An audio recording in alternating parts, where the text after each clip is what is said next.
dive deep. If you don't have any experience producing music in Ableton Live at all, this might be like super kind of confusing. And I have a website called liveproducersonline.com that I teach through. If you ever want to make some bangers, hit me up through there, and I would be glad to teach you some stuff from scratch. But yeah, we're just going to basically look at this track. I'm going to dissect it for you and tell you how I started creating this remix, how I create a lot of other remixes. Quick plug, I actually got a call from one of the Ableton brand managers this morning, and he and I have been talking about doing more live streams and webinars with the Ableton user groups. But fun fact is, if you don't own Ableton Live 10 Suite yet, which is like the highest version of the software, you can possibly starting next week, like don't quote me on this, but rumor has it that starting next week, they might up the free trial up to 90 days, 60 to 90 days. Right now you can export up to 30 days and you can save projects up to 30 days. And after that, then it's like, they like cut you off. But definitely, if you don't own Suite, then you might be getting the hookup and having an extended trial soon. So this is a little inside scoop for y'all. But yeah, let's listen to the track, and then I'm going to start diving and showing you guys how I produced it and made it and stuff.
Yo, hope you guys enjoyed the track. Put a lot of love into this one, really did. Like, sunk my soul into it. And I had some help from my hella talented homies who play in my band Philia. And yeah, go check out. There's a link in the comments to the full track, so you don't have to listen to it through YouTube. But yeah, we're gonna kind of dive in and check out how we made this track. So let's do that. First things first. Whenever I start a remix, I usually try to find like the space in the original track, right? Because we don't have software that's like super perfect yet at ripping out all the individual instruments, because in a perfect world we could just take out what we wanted, like kick, drum, snare, like synth, vocals, everything, but it's all smashed into one track. So I bought this off of like I think Bandcamp or something, and this is what I had when I started. I basically just took the full original track of Mac Miller's song Blue World, and I just honed in on like specific sections where there was like no bass or there was more room to actually build around it, and then that's kind of how I started the song. So yeah, I really just started with this loop. Hey, one of these days we'll all get by. Hey, one of these days we'll all get by.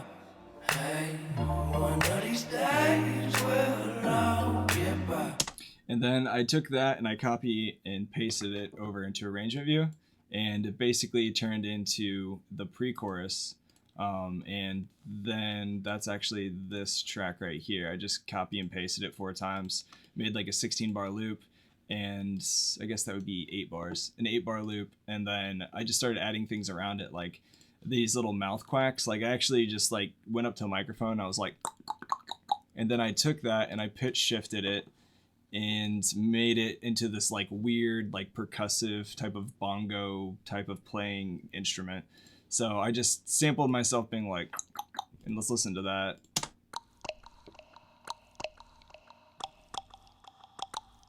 And I love using the velocity instrument because when I'm playing this back, I'm actually playing it back on like my little piano keyboard. So it's like, and stuff. And so I had to tune it so it would be playing the right notes. So I used Ableton's tuner, and then I used the transpose in a simpler instrument and like transpose that into key.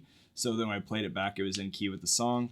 And then I used the velocity because I wanted, like, some of the hits were real quiet versus the others when I was playing it back on my piano. So I ended up using a velocity to control the loudest and the quietest hits with my fingers playing that note. And then I threw an OTT on it because why not? OTT's glorious instrument. It's like the best audio effect that's existed in the universe. And so I threw that on here and I just dialed back the amount a little bit. So it made it a little bit brighter and stronger. So let's listen to that. And if I turn up the amount, it's a little brighter. And then I threw an echo behind it. So without the echo, there's no delay. Just like really dry. It sounds real watery. It's like the spit in my mouth. This is kind of fun, actually. And then I turned up a little bit of that dry wet mix, and now it has a little more reverb. So it's like bouncing around. But yeah, and then I send a little bit to reverb. I give it some more reverb here on my send A.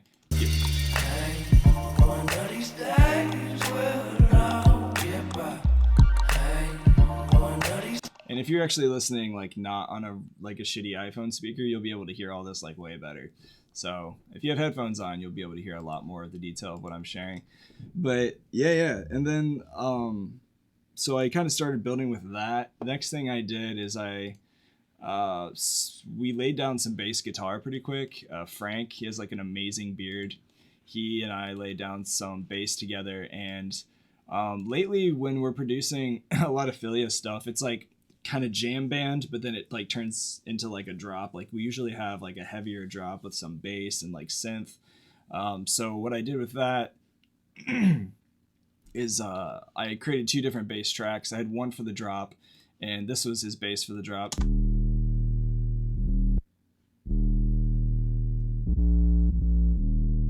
And I gave it a little bit of fatness with FabFilter Saturn. This is like a sexy plugin. I love this thing.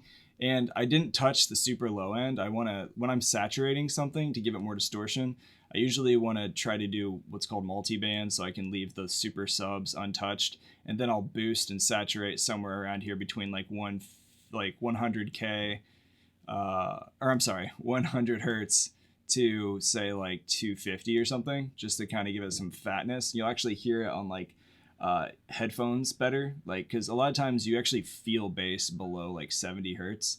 You don't actually hear it, so like on little tiny headphones and stuff, you're not really going to feel that anyway, so that just clutters the speakers and makes them inefficient. So I usually like do a little bit more distortion around here in this like frequency range. And then yeah, I have Mac Miller's vocals. So I actually found there's a part in here where it's like the main rap section, but in the original track there was a lot of bass and instruments going on, and so like I didn't really have much room to actually build around because it was just the original track, and I sped it up and warped the crap out of it. You can see all these warp markers. One more thing, if you're speeding up or slowing down audio a lot, make sure, especially if it's just like a vocal and it's not like a percussive instrument, then change the warp mode from Beats to Complex or Complex Pro.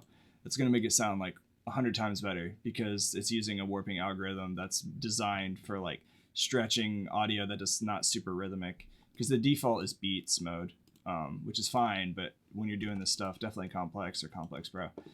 But yeah, so I found an actual YouTube, the really, really crappy YouTube sample of somebody that just ripped his vocals out, and it sounded really bad. So I used RX. They make a suite of plugins for like restoring audio that sounds like crap. And I cleaned it up as much as I could, and then I EQ'd it. I even threw like a little bit of a tape machine on it, the J37 by Waves. It makes stuff sound like really fat and warm and vintage. It's a real tape machine that was like from Abbey Road Studio, like the Beatles used it to record and a lot of other bands. But this is sounding like that. That's what this plugin's made for. So I dropped that on there, did a little more EQ. I love Pro Q2. Pro Q3 is the newest one. I just have to like buy it because they won't give me a free one, which is fine. But yeah, so like I basically just play this and did some really sharp cuts, and then I threw a chorus on it and made it sound a little bit wider, and then some delay with Valhalla Vintage Verb. It's the greatest delay plugin, or I'm sorry, reverb, best reverb plugin in the whole wide world. So let's just hear what it sounds like by itself, and then we'll play it with the track. So this is what it was after. Let's do a before after comparison because we can. Let me actually just mute all these and you'll hear what I did to it, the processing before and after. Yeah, well, this man world made me crazy. Might just turn around to 180. I ain't politicking, I ain't kissing no baby. Yeah, it sounds like crap, and there's like this weird like phasing thing in the background. So after I treated it, it sounds like this. Yeah, well, this man world made me crazy. Might just turn around to 180. I ain't politicking, I ain't kissing no baby. So it's like a little darker and warmer, but it sounds tighter. And then the full mix, this is what it sounds like. Yeah, well, this man world made me crazy. Might just turn around to 180. I ain't politicking, I ain't kissing no baby. Never on my doorstep being so shady. Don't trip, we don't gotta have man. Don't trip. Can't go, but it's never go with. Yeah. Hey, one of these days we'll all get by. Hey, one of these days we'll all. And then leading up to the drop, actually one more thing, let me show you one more hack. So this is kind of a little more of an advanced thing if you're newer to Ableton Live and producing. But what I did is I created a ghost kick to sidechain to the bass because I wanted the bass to jump out of the way when the kick drum hits. Otherwise it sounds like really muddy. And the original track had drums in it and vocals, but no bass. So I had Frank, my bass player, throw down some bass guitar, but because the vocals and everything were buried into the track except for bass, the original audio, if I can find that where it's at. Yeah, right here. Right here. Actually, no. Yeah. So the original track, yeah. I was wrong. So the original track had everything but no bass. Where is this at? Right here. So here's the main audio. What I did is I actually took the original song and dropped it into a sampler, and then I just focused in on a section where there was no bass. And let's just listen to this.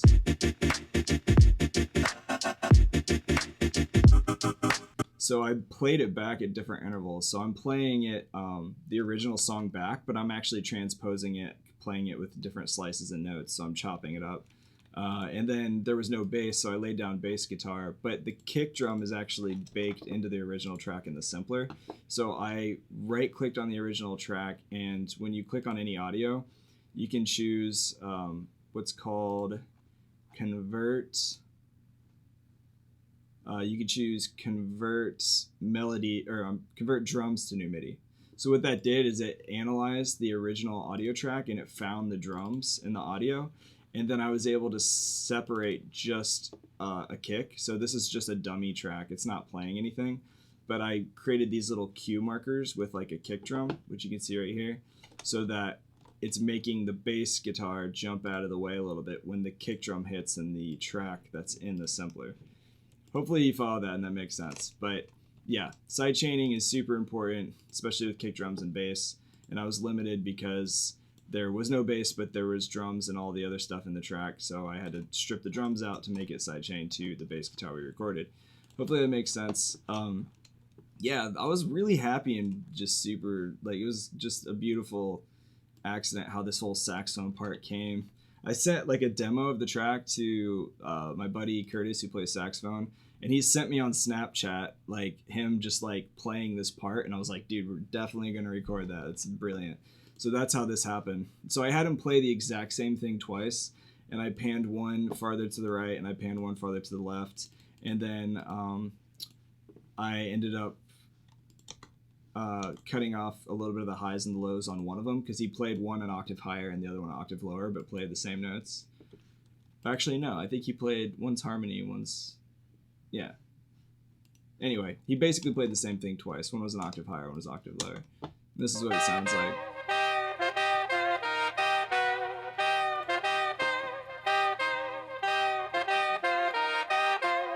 So I basically threw a J37 on every single track, so they all have this tape machine type of sound, gives it like this warm, fat vintage feel.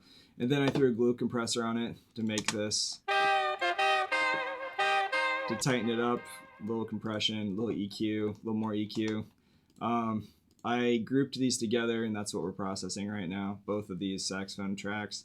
And then I used Sound Toys. They make a chorus effect.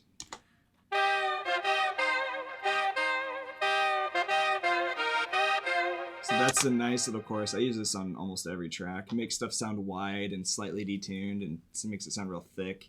So I threw that on there, and then a little bit of delay. Ableton Live's Echo is the greatest thing in the world if you own 10 Suite. And then obviously our friend Vintage Verb, love this thing. Did a little bit of delay on that too. Good times. Yeah, if you guys have questions, drop them into the comments right now. If you guys are watching and you have any thoughts or questions about what we're listening to or my workflow with this track. Yeah, that's kind of a quick run through of the song. On the drop, the vocal part where there's like this really spacey like female vocal chop thing going on. I actually used Arcade, which is an awesome plugin.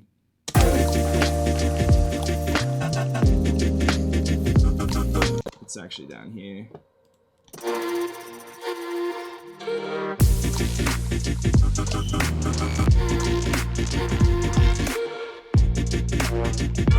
Yep, so that lead vocal is an Arcade patch that I used. Arcade's like a giant sampler with a big library of presets and sounds. I love Arcade, especially if you're newer to producing music and you just want some really awesome samples and loops to play with. Arcade is awesome, and they get you because they love their subscriptions and keeping you paying with your credit card. So, but it's worth it if you're producing a lot. Yeah, that was the vocal drop, the little scratchy squeak things. This little that was a Serum patch that I found. I love Serum. Serum's super fun. Let's find that.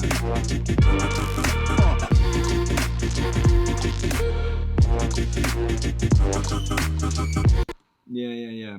So I basically created, I have what, 1, 2, 3, 4 Serum patches that I grouped together here and just cut off the low end. So I cleaned up the low end so there's not a lot of bass coming through these sounds.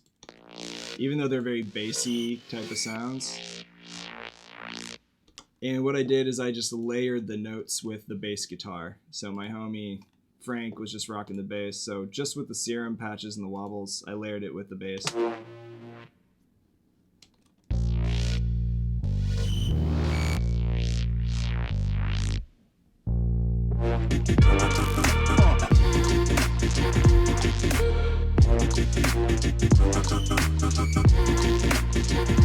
Oh, hey, Pradam. What's up, dude?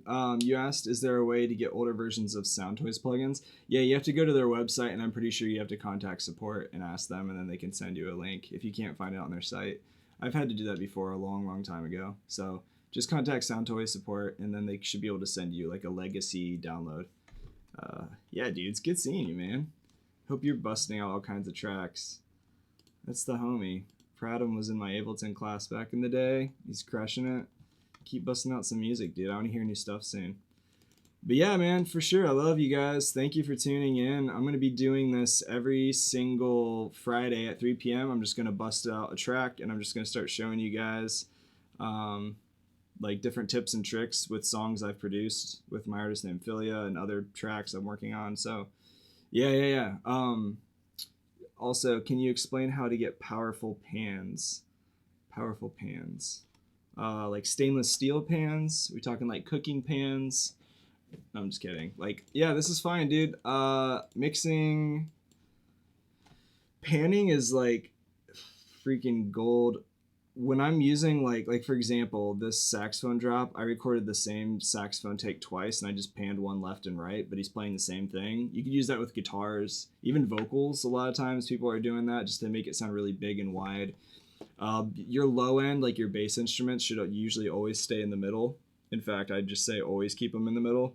Like your drums, like percussions and stuff, like shakers and tambourines. I'm pretty sure I put some auto pan on this track. Yep, right there. I love auto pan. This thing's amazing. And I'll just turn up the amount, and that's how far left and right it's putting it to the speakers. So it'll like automatically move between left and right speakers, which is really fun on headphones. You can really dial that in on headphones and hear it, and then adjust the rate of how fast it moves. I usually kind of set it to like 1.5 or 2 for like shakers or tambourines, and it kind of gives like this movement and flow to the stereo field in the track. Autopan's fun, and automate it too. You can do some really cool stuff. You can also make stuff pump rather than sidechaining something and having to do all that routing with a compressor. With the autopan, you can just turn down the phase all the way to 0, and then turn up the amount and adjust the rate and lock it into Ableton's BPM, and then you can make it's instant sidechaining. It's great for house music. If you're creating house music, just do this with the autopan, and it'll make like your synth or your bass or whatever pump to the rhythm of the song. So that's a fun hack. That's good old panning stuff. Yeah, man, for sure. Love you guys. Thank you for checking out this live stream. Like I said, every Friday I will be doing a live stream, probably on YouTube, but I will always live stream. Maybe I've thought about doing it to the Instagram account as well. Also, if you guys want to go deeper with mixing, I'm doing an actual mixing series starting next Wednesday, and you can check out the link in the chat, which I'm dropping right now. And originally it was $150, and I was going to teach you guys. Oops, I just typed in the wrong link.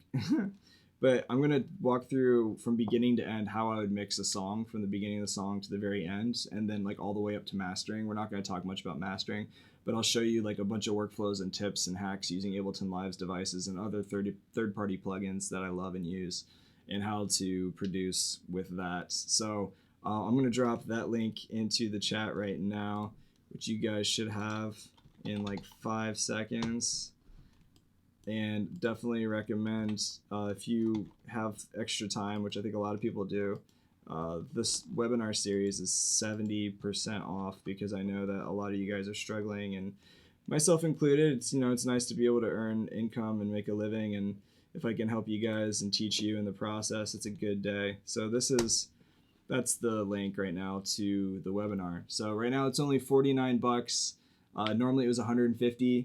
but it's a 4 webinar series, and I'm going to walk you through, like I said, beginning to end, mixing techniques and hacks that I use to hopefully help you guys step up your music and make it sound tighter and get the results and stuff you want. So love you dudes, keep it real. Check out the comments for the link of that webinar series, share it with your friends, and yeah, save some money. Also, thanks for listening to my music. I'll see you guys next time. Peace.